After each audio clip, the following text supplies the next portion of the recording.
Europe is arming itself. After years of relative restraint following the end of the Cold War, European governments have been accelerating their rearmament, particularly since Russia's conflict with Ukraine in 2022. Now, people in media try to sell this as a response to the war in Ukraine, but this isn't just a defensive reaction to Russia. It's also an attempt to reassert European geopolitical interests under U.S. influence. And in this context, we must ask ourselves, is European rearmament a threat to world peace? What are the main driving forces behind it? Who really benefits from this trend? Now, let's take a look at some key countries.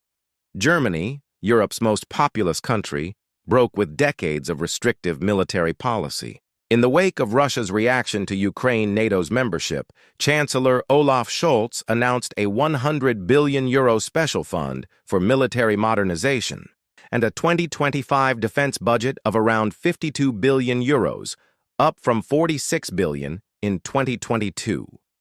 Germany aims to become the military backbone of Europe by spending 2% of its GDP on defense, up from 1.5% in 2022. The declared goal is a collective defense via NATO and deterrence against Russia. France, Europe's second most populous country, announced it would progressively increase military spending to reach €413 billion by 2030.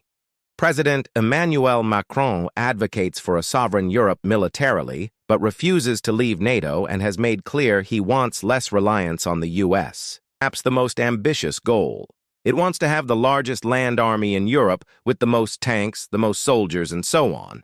Poland is targeting 4% of GDP on defense, double NATO's guideline.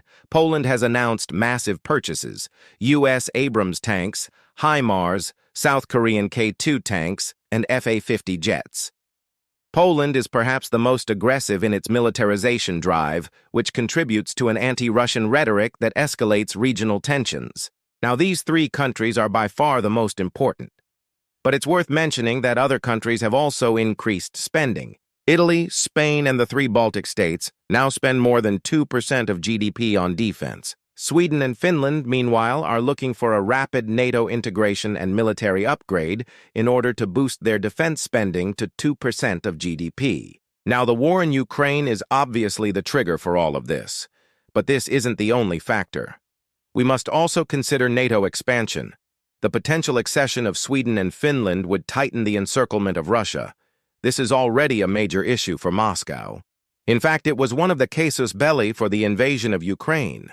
The U.S. also plays a key role here. Washington pressures its European allies to buy American weapons, be it F-35s, missile defense systems, and so on. Finally, Beijing is presented as a supposedly secondary threat and used to justify European military expansion. In reality, the objective of European rearmament goes beyond protecting European nations. The EU as a whole plans to spend €800 billion on defense by 2030.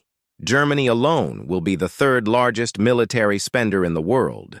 The openly stated goal is to protect Europe.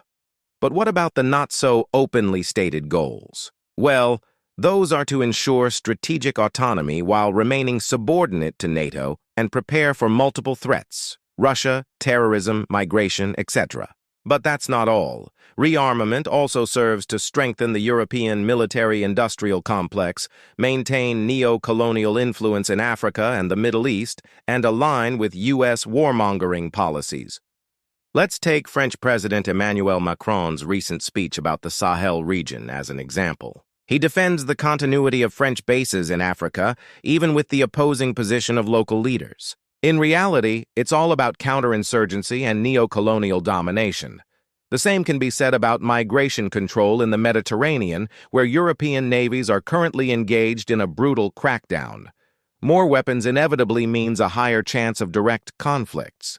If tensions with Russia continue to rise, there is a risk of a direct confrontation between NATO and Russia.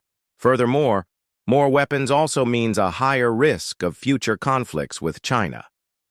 European rearmament is not purely defensive. It's not about creating a shield. It's also about upholding European economic and military dominance over their former colonies and strategic regions. And in this context, European imperialism is presented as benevolent and protective, but it's actually driven by the same logic as U.S. imperialism. Behind the speeches about defending democracy and freedom, European elites are pursuing their own narrow interests. They are feeding the military-industrial complex. They are preparing to fight new wars in Africa, in the Middle East, and against China. Now, when discussing European rearmament, we must go beyond the mainstream narrative. Yes, European countries are buying more weapons. Yes, they are increasing defense spending. But we must also understand why they are doing so and who really benefits from this trend. Ultimately, this is about strengthening the power of the European ruling class at the expense of the rest of the world. While European countries preach about human rights and democracy, they are arming themselves to the teeth and preparing for war. Millions of people face hunger and poverty as social spending gets cut, while billions are diverted to weapons that will only serve to kill and oppress. True security would come from cooperation, not militarization, but European elites are choosing a different path, an arms race driven by greed and warmongering. So what can we do about it? Well, we must stay informed, speak out against militarization, and support ways to organize the working class to promote peace and understanding rather than war and destruction. European rearmament is a dangerous development that threatens us all. It's a step towards a world dominated by war and violence. But if we stand together and speak out against militarization, we can protect our planet from the scourge of war and create a better future for all of humanity. And don't forget, like the video and subscribe the channel to keep thinking the world how it really is.